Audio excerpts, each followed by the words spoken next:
There is a peculiar cruelty in human nature. Strangers rarely destroy you. They don't know your weaknesses, your habits, your desires, or your fears. They lack the map. Only the ones who stand closest to your fire can burn you with absolute precision. Only they know where to strike without missing. Betrayal doesn't come from a distant enemy. It arrives through the door you left unlocked for someone you trusted. That is why betrayal feels like a personal collapse. Not because the wound is deep, but because the knife was familiar. People are shocked by treachery. They act as if loyalty was something owed to them, as if proximity guaranteed safety, as if affection guaranteed morality. But closeness doesn't produce loyalty. It produces access, and access is the soil where betrayal grows. The first law of power is simple. The more someone knows about you, the more dangerous they become. Silence protects you. Familiarity exposes you. Trust is a calculated risk disguised as a virtue. Betrayal is not the exception. It is the expected cost of letting people close enough to study your structure. You're not stabbed because you were wrong. You're stabbed because someone had the opportunity. Every fortress collapses from the inside long before enemies reach the gates. The cruel logic behind betrayal is not hidden, mystical, or complicated. It is brutally simple.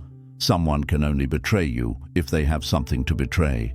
They need knowledge of your habits, your weaknesses, your private doubts, your ambitions, your schedule, your patterns. They need proximity. They need emotional leverage.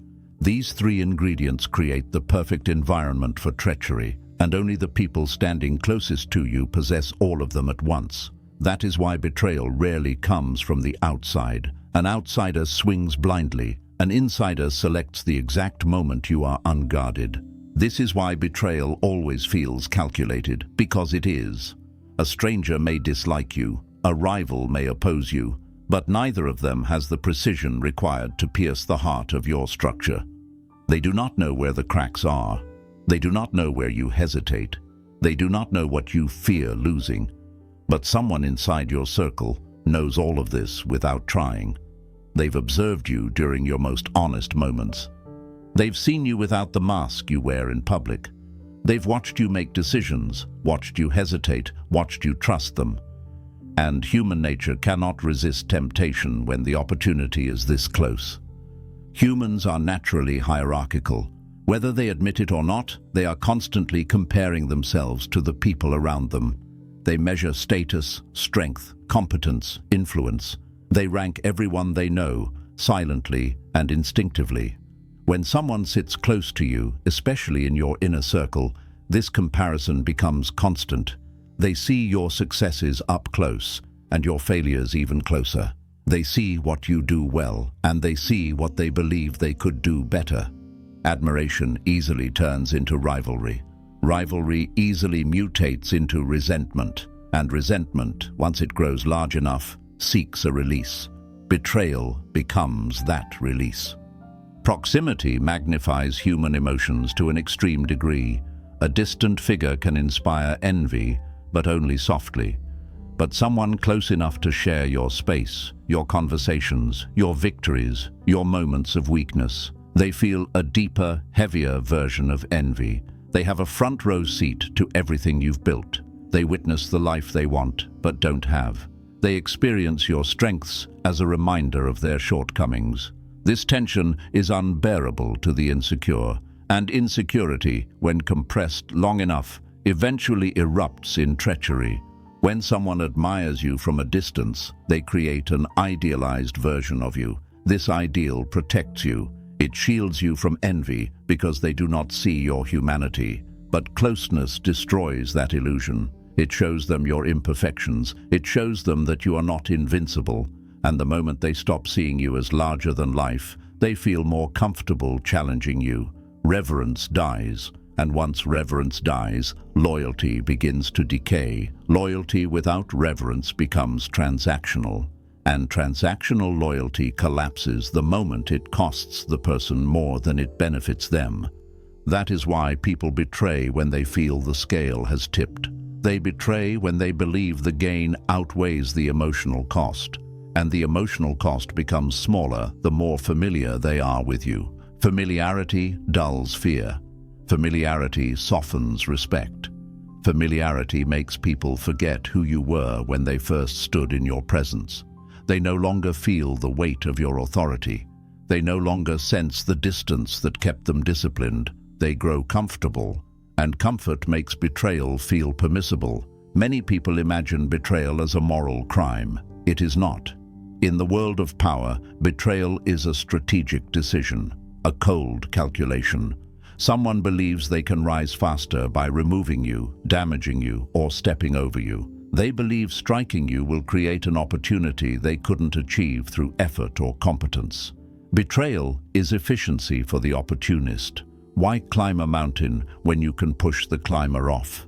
This is why closeness must never be romanticized. Every bond, every alliance, every friendship, every partnership is a risk profile.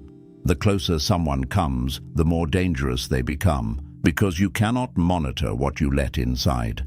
You can build walls against enemies. You cannot build walls against the people you fall asleep next to, the ones who sit beside you in meetings, the ones who laugh with you, the ones who share your plans. These people do not need to break in. They are already inside. Proximity is the most underestimated vulnerability in human life. People assume closeness equals safety. In truth, closeness equals exposure. The ones standing next to you are studying you whether they intend to or not. They are learning you, learning your patterns, learning your blind spots, learning the places where a knife could slip between armor plates. Human nature gives them the urge. Proximity gives them the means. Opportunity gives them the excuse. This is the law. Betrayal always comes from the closest circle, because only the closest circle has access to the version of you worth betraying. Betrayal is never spontaneous. It is a psychological equation constructed slowly in the hidden corners of the human mind. It begins with perception, with the way someone interprets your presence, your strength, your achievements, and your vulnerabilities. People rarely betray because you wronged them. They betray because your existence triggers something inside them that they cannot control. The closest circle feels this tension far more intensely than anyone else because proximity exposes every detail of your life. They are not guessing who you are, they are observing you at your most unguarded. And human nature is incapable of witnessing another person's private weakness without feeling a subtle shift in power. This is where the psychology of betrayal begins. The moment someone realizes you are not as invincible as the world believes. The outsider only sees the finished image, but the one closest sees the cracks beneath it. They see you exhausted after victories that looked effortless from afar. They hear the irritation in your voice when you're overwhelmed. They witness the tiny moments where your confidence falters. They memorize your patterns. They understand your rhythms. They store details not out of malice, but because the human mind is wired to collect every signal that might one day give it an advantage. And advantage, in closeness, is the seed of treachery. In personal relationships, betrayal usually starts from a slow and silent comparison. Someone begins by admiring something in you, your strength, your discipline, your influence, your inner stability. At first, admiration feels harmless, but admiration contains a fatal shadow, the realization that they do not possess what you possess. This realization corrodes affection from the inside. Love mutates into insecurity. Insecurity mutates into resentment. Resentment seeks balance, and balance is restored in their mind only when they bring you down to their level or below it. They don't betray because they stopped caring. They betray because they cared too much and could not endure the imbalance it created. This same dynamic happens in friendships disguised as support. Two people may walk together, but one is always watching the other with a silent internal scoreboard. The closer they walk, the sharper their envy becomes. If you grow, they must grow to keep the equilibrium. If you rise while they remain stagnant, the tension becomes unbearable. Their betrayal is not just an action, but an escape from being trapped in a role where they are always second. They betray to rewrite the hierarchy they cannot accept. In social groups, betrayal often manifests through subtle sabotage, small comments that corrode your image, half-truths whispered in private, selective silence at critical moments. These acts may seem accidental, but they are strategic expressions of envy. People close to you understand how fragile reputation truly is. They know that influence does not collapse through grand attacks, but through consistent erosion. They attack not your strength, but your perception. They don't strike your fortress, they poison the air around it. In professional environments, betrayal is even colder. Here, loyalty is nothing more than temporary alignment of interests. As soon as your advancement threatens someone else's position or future, the dynamic shifts. They no longer see your success as shared. They see it as competition. And competition in close quarters is always ruthless because opportunities are finite. Only the one next to you sees how removing you opens a path for them. External rivals cannot calculate these moves. They lack proximity and context. But the coworker who shakes your hand in the morning knows exactly which domino to touch to make you fall. Even loyalty is often misunderstood. Most people assume loyalty is a virtue, a moral strength, a stable part of someone's character. In reality, loyalty is highly conditional. It survives only when it is rewarded. It thrives when it is easy. It crumbles when it becomes costly. A loyal person is often just someone who has not yet found a reason to betray you. The moment loyalty requires sacrifice or hardship, its true nature emerges. Some will endure, most will not. And the closest ones, the ones who know how much you rely on them, often feel the greatest temptation to break away because they believe their betrayal carries more power. They know their absence hurts more. They know their strike lands deeper. The psychology of betrayal also contains a darker truth. People betray not because they hate you, but because they want something you have and cannot obtain without damaging you. Insecurity seeks relief. Ambition seeks shortcuts. Fear seeks escape. These emotions are especially intense in those who stand closest because they compare themselves to you daily. Their proximity forces them to confront every difference between you and them. And no human mind tolerates prolonged comparison without eventually retaliating. The greatest illusion is believing that someone close to you sees your success with joy. Most see it with mixed emotions, admiration tinted by envy, support contaminated by hidden resentment. They want you to win, but not too much. They want you strong, but not untouchable. They want you admirable, but not towering above them. Once you cross a threshold where your presence begins to threaten their sense of identity, betrayal becomes an act of self-preservation for them. They betray to protect their ego from dying beneath your shadow. Trust is fragile not because people are evil, but because people are human. And the human mind is incapable of coexisting with envy, insecurity, and ambition without eventually seeking release. Betrayal becomes that release. Trust becomes the price. Proximity becomes the weapon, and you become the target simply because you were close enough to make the strike meaningful.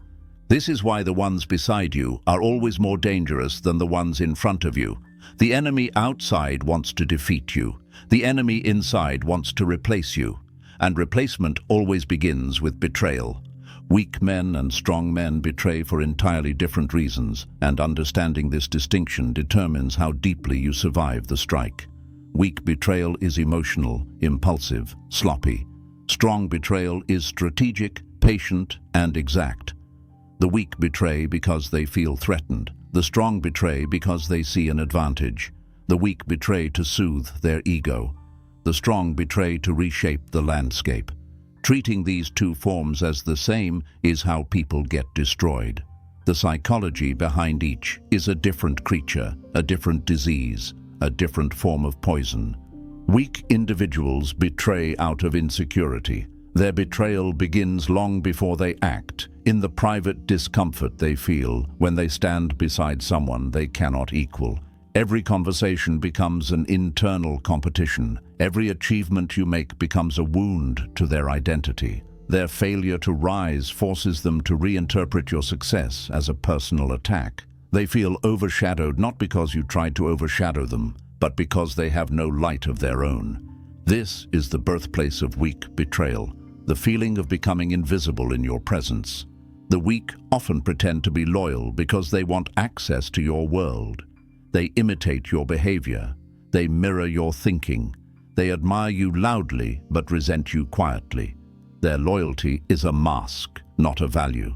And behind that mask sits a fragile ego that cannot tolerate proximity to someone stronger. They wait for the first opportunity where your misstep, your vulnerability, or your moment of exhaustion gives them a chance to strike.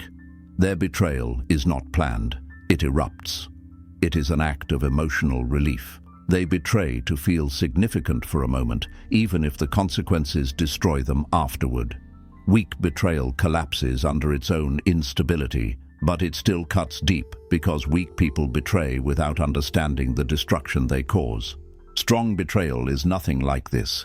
Strong individuals betray without emotion. They do not envy you, they assess you. They do not resent you, they observe you. They watch your moves with the same cold patience a hunter uses before releasing the arrow. Their betrayal is not born of wounded ego. It is born from strategy. They betray only when it aligns with a larger objective. Their loyalty is real but conditional, anchored in mutual benefit, sustained only while cooperation provides more value than conflict. When the balance shifts, they don't hesitate. They betray the same way a general sacrifices a unit to win a war. It is tactical, not sentimental. The strongest betrayal you will ever face comes from someone who respects you, someone who studied you not because they hated you, but because they understood the significance of your presence. The strong always betray cleanly. They never leave loose ends. They strike at the exact moment when you are least likely to retaliate.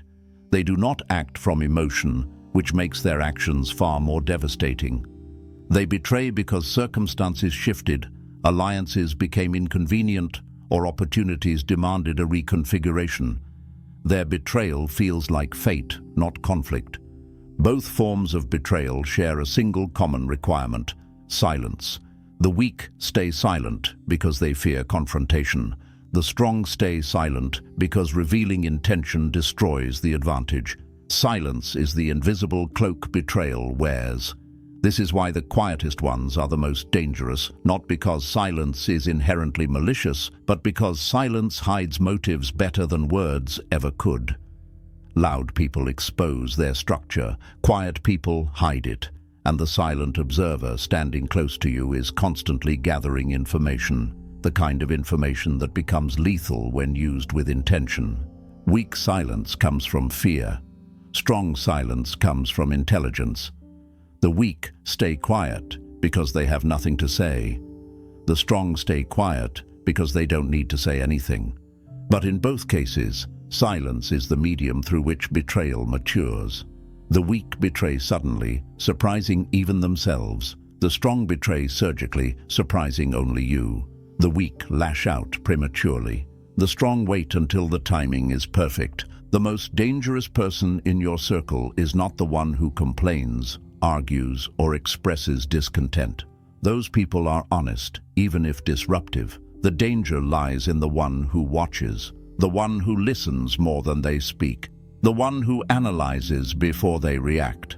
Silence is where the blueprint of betrayal is drawn. You can hear anger in someone's voice. You cannot hear a plan forming in their mind. The weak betray because they want what you have but lack the capacity to earn it. Their betrayal is a shortcut. The strong betray because taking your place advances their design. Their betrayal is a move. When the weak betray, the world barely notices. When the strong betray, the world changes shape. The weak create chaos. The strong create transitions. Understanding this allows you to read betrayal long before it happens. When someone weak grows silent and distant, they are collapsing under envy. When someone strong grows silent and observant, they are preparing to act. Weak individuals show their instability through emotion. Strong individuals reveal their intent through precision. Weak betrayal comes from within the shadow of your light. Strong betrayal comes from beyond it. This is why power demands constant awareness, not paranoia, but strategic observation. Study the people near you the way they study you. Watch how they respond when you rise. Watch how they behave when you falter. Weak men will smirk at your mistakes. Strong men will take note of the patterns within them. Weak men will gossip. Strong men will gather data. Weak men betray impulsively. Strong men betray decisively. The one who betrays you with emotion is foolish. The one who betrays you without emotion is fatal. And the silent one standing closest is always the most dangerous. Protection in the realm of human relationships is not about affection, kindness, or blind trust. It is about control. Control over what you reveal, who you allow near you, and how tightly you guard the internal landscape of your life. Human beings carry two worlds within them, the one they show and the one they hide. The world you hide is the one that destroys you when the wrong person gains access to it. Every downfall begins with overexposure. Every betrayal begins with information that should never have been shared. And every tragedy in trust begins with the belief that someone close is automatically someone safe. Nothing is further from the truth. The ones closest to you must be measured more carefully than any enemy, because only they hold the potential to collapse your center of gravity. Guarding your inner world is not paranoia, it is strategy. Every fear you confess, every frustration you vent, every ambition you reveal becomes a tool in the hands of someone who may one day turn against you. People don't always weaponize information intentionally. Sometimes they do it instinctively, casually, thoughtlessly. What you confessed in vulnerability becomes their justification, their leverage, their excuse. They may not betray you with malice, but the damage remains the same. A man who values power does not allow others unrestricted access to his internal state. He speaks selectively. He reveals deliberately. He understands that silence is not avoidance, it is armor. Loyalty must never be treated as a permanent state of being. It is conditional, fragile, and often dependent on circumstances beyond your control. People remain loyal only as long as loyalty serves their interests, their comfort, their identity, or their sense of belonging. The moment loyalty becomes inconvenient, the moment loyalty costs them status, the moment loyalty requires sacrifice, it evaporates. What remains is the truth. Most loyalty is rented, not owned.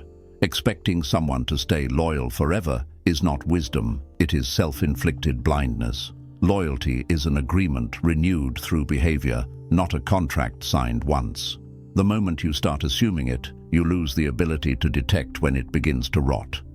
Observation is one of the most underrated forms of power.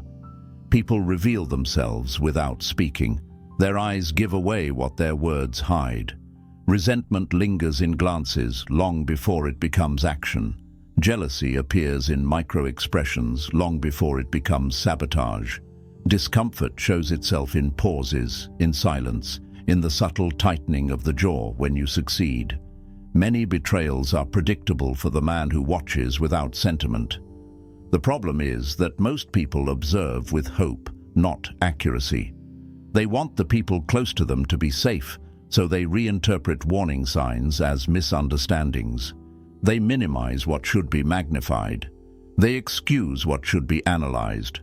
Observation becomes neutralized by emotional investment. True observation requires distance, even from those who stand nearest. A strong individual must keep his circle small and his boundaries vast. Access is a privilege, not a gesture of kindness. The more accessible you are, the more vulnerable you become.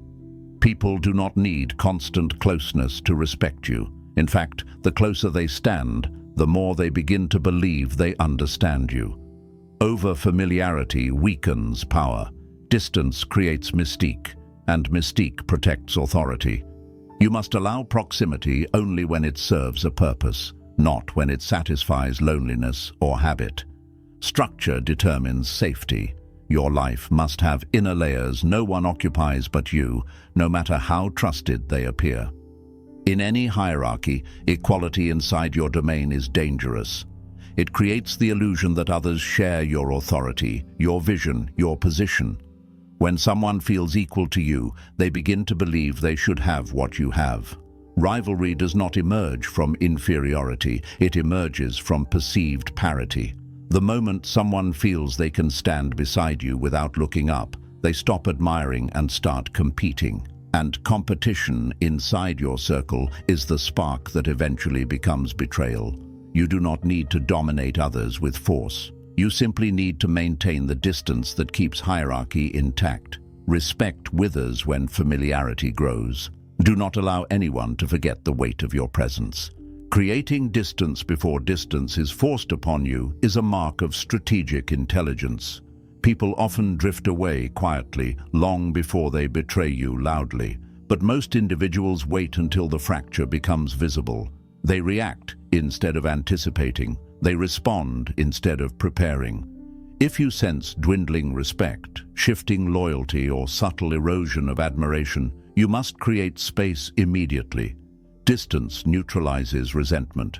Distance dissolves envy. Distance protects you from the deterioration of bonds that no longer serve you. Separation is not abandonment, it is preservation.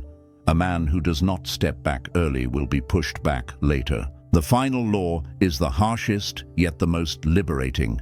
Expect betrayal from the closest, and betrayal loses its power. The moment you internalize that every friendship, partnership, or alliance contains the potential for treachery, you stop fearing it. You stop being shocked by it. You stop collapsing under it. Preparedness is immunity. When betrayal arrives, you respond with clarity, not emotion. You see it for what it is, the natural consequence of proximity, the natural expression of human nature, the expected outcome of access. And when you expect it, the knife still cuts, but it does not destabilize you. A fortress is not breached because the enemy is strong. It is breached because the keeper assumed the walls were enough. Safety is an illusion you build when you forget what human beings are capable of, when envy matures and opportunity opens. What protects you is not love, nor shared memory, nor loyalty spoken aloud. What protects you is structure, what you allow, what you reveal, what you guard, and what you refuse to ignore. A man who understands the laws of proximity becomes untouchable because he treats closeness as a calculated risk, never as a gift. The greatest shield in a world of shifting loyalties is a mind that never romanticizes human nature. Betrayal, for most people, is a wound, a violation, a collapse of trust that leaves them spiraling in confusion, replaying conversations, reinterpreting gestures, wondering when the shift happened and why they didn't see it coming. But for those who understand power, betrayal is not a personal attack. It is a revelation. It strips away illusion the way fire strips away softness. It forces you to see people not as they pretend to be, but as they truly are when their interests realign. Betrayal clarifies, it purifies, it removes the unnecessary, it sharpens instinct. It is not the destruction of your world, but the exposure of what was already weak within it. When someone betrays you, they are not creating a new truth. They are unveiling an old one. The signs were there, in their tone, in their hesitation, in the subtle shifts of their behavior, in the way their admiration gradually turned to indifference. Human beings cannot hide emotional drift forever. Their loyalty falters long before their actions do. But people prefer the comfort of assumption over the discomfort of observation. They cling to the idea that relationships remain stable simply because they want them to. Betrayal destroys this illusion with a brutality that leaves no room for denial. This is why betrayal, when approached with the right mindset, becomes one of the most powerful instruments of growth. It reveals the structure of your environment with surgical precision. It shows you who was loyal for benefit and who was loyal by principle. It shows you whose friendship was sustained by convenience, whose admiration was dependent on your weakness, and who remained close only because proximity gave them access to your life. Every betrayal is an audit, a cleansing of your circle. It removes those who could not rise with you, those who could not celebrate you without resenting you, those who walked beside you but secretly wanted the ground beneath you to crack. A man who fears betrayal never rises to power because he spends his life chasing safety rather than clarity. But a man who studies betrayal gains an ability that few possess, the ability to predict human behavior before it becomes destructive. He learns to see patterns in people, the way they react to your growth, the way they handle their own failures, the way they adjust their tone when your success threatens their identity. When you understand betrayal, you stop being blindsided by it. You begin to anticipate it, and anticipation is the highest form of immunity. Most people respond emotionally to betrayal. They seek explanations, apologies, closure. They demand reasons, believing that understanding someone's motive will lessen the sting of their actions. This is naive. Betrayal does not require explanation. It requires recognition. The moment someone betrays you, they have already revealed their motive, either fear, envy, opportunity, or ambition. Every betrayal is rooted in one or a combination of these four forces, and once you categorize the betrayal correctly, the emotional noise dissolves. There is nothing left to interpret. What happened is simply what human nature produces under pressure. The strategic individual does not retaliate impulsively. He does not chase the betrayer. He does not argue or attempt to revive what collapsed. Instead, he takes a step back and analyzes the architecture of the breach. He asks, "What did I reveal that I should not have? What access did I allow that was not earned? What warning signs did I ignore? What weakness in my structure made this betrayal possible?" In this way, betrayal becomes not a wound, but a teacher, a ruthless instructor showing you the blueprint of your own vulnerability. Using betrayal as strength means using the information it provides to reshape your environment. Once someone exposes their true nature, they cannot be restored to their previous position. Trust does not regenerate. Respect does not return. The moment someone reveals their willingness to act against you, they have disqualified themselves from any role in your future. Forgiveness is irrelevant. Distance is mandatory. Because betrayal, once committed, becomes a part of someone's character, not an isolated event. A person capable of betrayal once will do it again when the right incentive or fear appears. You do not punish them, you remove them. As you internalize this, your perception shifts. You stop searching for safe people. You start building a structure that makes betrayal irrelevant. You reduce unnecessary closeness. You limit personal exposure. You allow people access only to the layers they have proven worthy of. You maintain hierarchies. You establish distance. You use silence as a filter. You recognize that loyalty must be tested, not assumed. You realize that most relationships are conditional, and that condition changes with time, opportunity, and pressure. Eventually, betrayal becomes a language you speak fluently. You read its early dialect in tone shifts, in subtle resentment, in delayed responses, in eyes that no longer hold the same reverence. You recognize the signs long before the strike arrives, and because you anticipate it, you remain unshaken. The betrayal does not break you, it confirms what your intuition already whispered. In this state, betrayal transforms from a threat into an advantage. You no longer fall into traps because you recognize the architecture of deceit. You no longer reveal your vulnerabilities because you know how often access becomes ammunition. You no longer let your circle grow without intention because you understand that closeness is the gateway through which treachery walks. Clarity becomes your ultimate armor. Once you see the world as it truly is, without romantic illusion, without sentimental projection, without the childish belief that loyalty is permanent, you become untouchable. Because betrayal only harms those who believed the bond was sacred. power belongs to the man who knows betrayal is not the breaking of trust, but the revealing of truth. In the end, betrayal is not a dramatic twist of fate, nor an unexpected fracture in the story of your life. It is the inevitable expression of human nature when pressure, opportunity, and desire converge. People do not betray because they are monsters. They betray because they are human, because they want more than they have, because they fear losing what they possess, because envy corrodes their loyalty, because ambition whispers louder than conscience. The closest circle betrays not out of mystery, but out of access. They simply hold the keys others do not. Once you understand this, the world becomes quieter.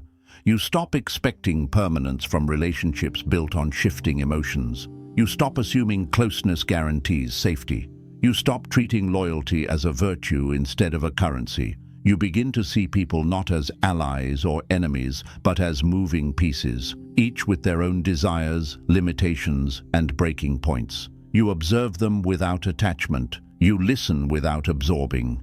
You connect without surrendering the architecture of your inner world. You begin to walk with a sharper awareness, not fearful, but awake. The man who survives betrayal is not the one who hides from the world. It is the one who walks through it with a calibrated mind. He does not armor himself in paranoia, but in understanding. He understands that bonds can fray, admiration can sour, respect can evaporate, and loyalty can pivot with a single shift in circumstance. He understands that relationships are not fragile because people are evil, but because people are unpredictable. And unpredictability is the soil from which treachery grows. Betrayal refines you if you allow it. It cuts away the naive parts of you that expected purity from human behavior. It kills the hopeful belief that your intentions alone could guarantee safety. It erases the illusions that blinded you. What remains is a quieter version of you, a version that watches without rushing to trust, that listens without revealing, that discerns without judging. Betrayal strips away all romantic fantasies and leaves behind only understanding. You do not become cold from betrayal, you become clear. Clarity is the evolution of the wounded. Clarity is what survives after disillusionment. Clarity is what allows you to rebuild your circle with intention instead of desperation. When you understand betrayal, you choose who stands near you with more precision, more discipline, more distance. You become harder to access, harder to read, harder to manipulate. You become someone whose boundaries are not walls of fear, but structures of wisdom. The world will keep offering you new alliances, new friendships, new partners, new faces. But now, you know how to choose. You will let people come close, but never close enough to compromise your structure. You will let them speak, but never deeply enough to extract your essence. You will walk with them, but always with one eye on the shifting shadows of human behavior. This is not distrust. It is mastery. It is the understanding that safety does not come from people. It comes from the discipline with which you allow them into your life. Betrayal is not the end of your power. It is the beginning of it. The moment you stop taking it personally, you stop bleeding from it. The moment you stop being shocked by it, you stop being shaped by it. And the moment you learn from it, you stop fearing it entirely. You become the one who sees early, who senses before proof appears, who withdraws before the break, who replaces trust with observation and closeness with calibration. And as you move forward, sharper than before, quieter than before, more deliberate than before, one truth remains carved into your mind. A truth that no betrayal can ever erase. The faces closest to you hold the sharpest knives.